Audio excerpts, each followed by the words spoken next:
What's good, everybody? Welcome back to another reaction with your host, the Ignorant Eclectic Mad Genius. And today we are checking out another one of the videos from uh was it hold on.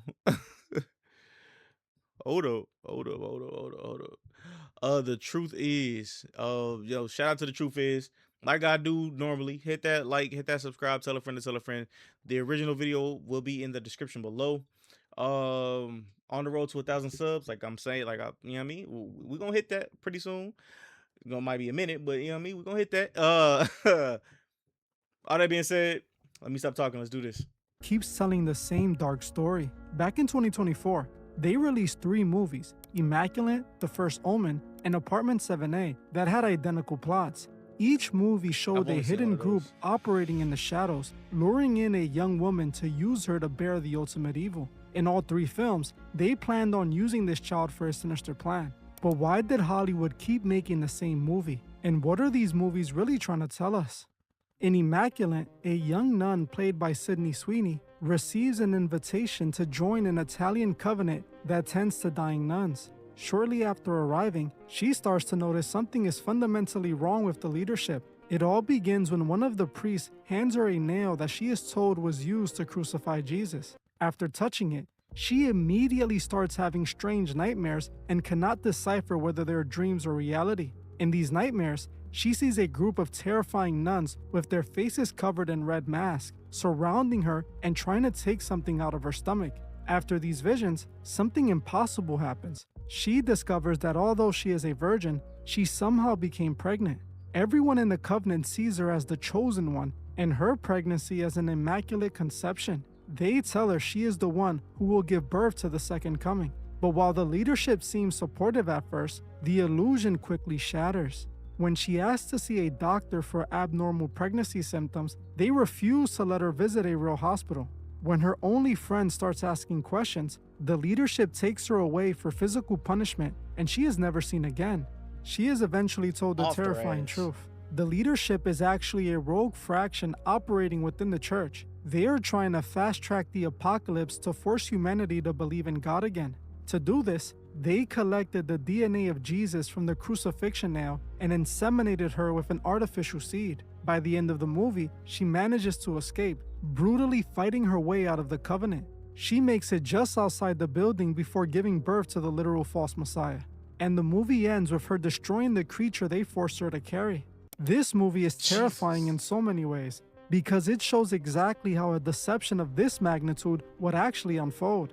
Sydney's character was lured in by the church under the guise of doing good. Once they had her, they made her believe she was chosen by God to give birth to a miracle. In reality, she was bearing the ultimate evil. At the end, she realizes she was completely deceived. This mirrors the exact concept of the false second coming. The false Messiah is prophesied to present himself as the real deal, tricking the world with false miracles and positioning himself within the church. He masquerades as the true Messiah to gain humanity's trust, only to guide them to their demise. This is exactly the blueprint this movie visualizes. But this film also does something else. Whether intentional or not, it paints those who believe in God as the ultimate enemy. Many have noticed that Hollywood consistently frames God's followers as evil or fringe fanatics capable of the most heinous acts imaginable in movies. In this movie, you have nuns, women who are supposed to be the most devoted to God, committing unthinkable atrocities. Not only were they using brutal methods to control their covenant, but they resorted to playing God to artificially bring forth the false Messiah. To many, it feels like a lot of these films present devoted believers as the real problem. I believe this recurring theme in Hollywood is dangerous. It misrepresents an entire spiritual belief system and depicts his most devoted followers as literal heartless monsters. Now, what makes this all the more interesting is that this movie came out just days before another movie with an identical story. The First Omen was released April 5th, 2024, just days after Immaculate, which was released in late March 2024. When I tell you these movies are literally identical, I am not exaggerating. The First Omen is a prequel to the 1970s classic, The Omen. In this film, we again follow an American nun who arrives at an Italian orphanage in Rome. Just like in Immaculate, some members of the Covenant who operate the orphanage are hiding a sinister plan. They want to use this American nun to carry the ultimate evil. This time, the nun is invited to a disco with strange men for a night of fun. She eventually loses consciousness, waking up with no memory of what happened the night before.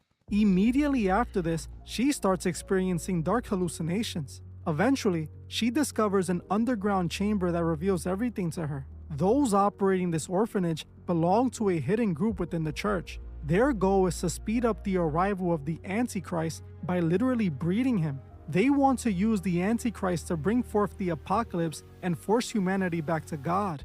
After discovering this, she ends up remembering exactly how she became the carrier. When she lost consciousness at the disco, the group initiated a dark ceremony. During this ceremony, they forced her to become the vessel for the ultimate evil. By the end of the movie, she has twins, and the organization takes the boy and names him Damien. This leads directly into what happens in the Omen movie. This is extremely interesting because the remake of the Omen movie that came out in 2006 was released on a very questionable date.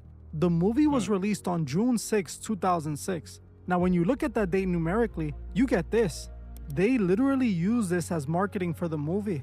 I'm not gonna cover the rest of the Omen in this video, but I think that it would be a great follow-up because there's so much there. If you want to see a full breakdown on the Omen franchise and what it's trying to tell us, comment part 2 below. If I see enough of you interested, I'll make sure to get it done. Now, while two movies with the same story dropping days apart might be seen as just a coincidence, things start to get strange when we look at Apartment 7A. This movie dropped in September 2024, just months after Immaculate and The First Omen. It had a very similar blueprint, but the only difference is that it did not take place in a church. This time, a young woman is lured in by rich socialites who live in an exclusive New York City building. Apartment 7A follows Terry, an aspiring dancer who was lured in for a sinister plan. It all begins the moment she suffers a devastating, career-ending injury during a performance. In an instant, she goes from a rising star to a has-been. Searching for any possible second chance, Terry follows a powerful Broadway producer to his home at the highly exclusive Branford building. Because of the heavy painkiller she's on, she collapses right outside the front doors. Out of nowhere, a wealthy older couple happens to find her at the exact right moment. They help her up and bring her inside the building to allow her to sleep it off. When she wakes up, they offer her a rent-free apartment in this super expensive building. Terry accepts the offer, completely unaware that their overwhelming kindness comes with a massive hidden cost. At that moment, she thought she bumped into the most benevolent couple in the world, but she would soon find out that this offer came with a dark price. After Terry tells them about her dreams of making it as a dancer, the older couple sets up a private meeting for Terry with the Broadway producer. When she arrives at his apartment, he offers her a single drink, which causes her to lose consciousness. When she wakes up the next morning, her memory is completely gone, but the producer assures her she just landed a prime role in his upcoming Broadway show. Soon after, she discovers she's pregnant. Terry has no idea how it happened, but assumes the baby belongs to the producer. As her pregnancy progresses, she starts having strange nightmares of being stalked by a group of people wearing strange masks, accompanied by a dark entity. Eventually, Terry discovers a hidden passageway leading directly into a neighbor's apartment. Inside, she uncovers the absolute truth of her situation. She finds a dark grimoire containing a ceremony to bring forth the Antichrist into the world. Following the clues, she descends into a hidden sub-basement temple. The Broadway producer finally confronts her in this underground room, revealing she was chosen for their darkest ceremony. The group selected her and guided her to the building so they can use her as the vessel for this ultimate evil. They tell her that her child will change the world forever. Terry refuses to go along with the plan and makes a daring escape that costs her everything. This leads directly into the events of Rosemary's Baby, which serves as a chronological sequel. The group instantly replaces Terry with Rosemary, a new arrival to the Branford building. To capture Rosemary, they deploy the exact same manipulation tactics they used on Terry. The older couple immediately sweeps in, playing the role as wealthy saviors. They secure Rosemary and her husband an exclusive apartment inside the Branford. They shower the young couple with expensive gifts and suddenly thrust them into a world of high society and limelight they could never afford on their own. They use extreme generosity to win them over, ensuring the couple feels entirely obligated to them. To guarantee Rosemary does not escape, they make sure to get the husband in on the plan.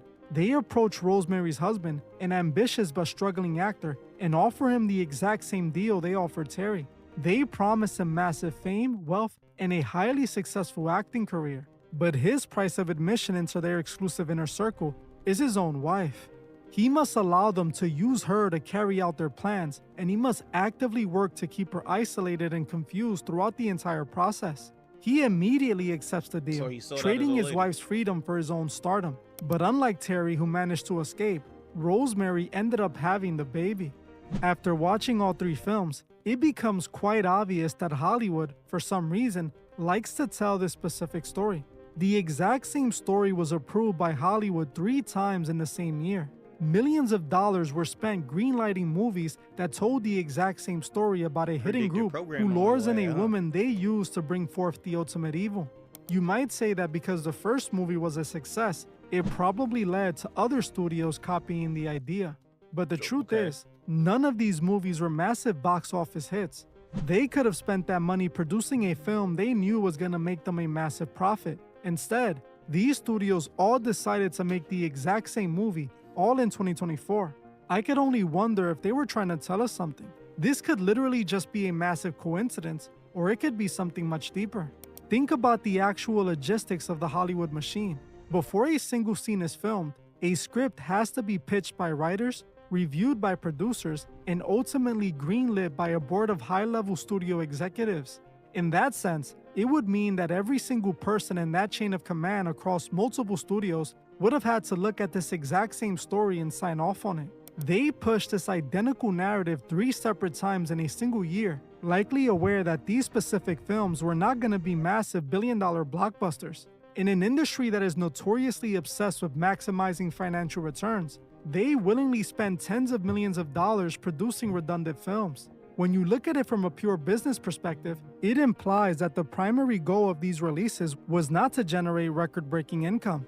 It aligns closer with the goal of sending a direct message. And when they repeatedly flood the market with the exact same theme, it could have a profound effect on the audience. In a way, it could even help desensitize you. By watching the exact same dark concept play out over and over, what used to be shocking becomes standard, everyday entertainment.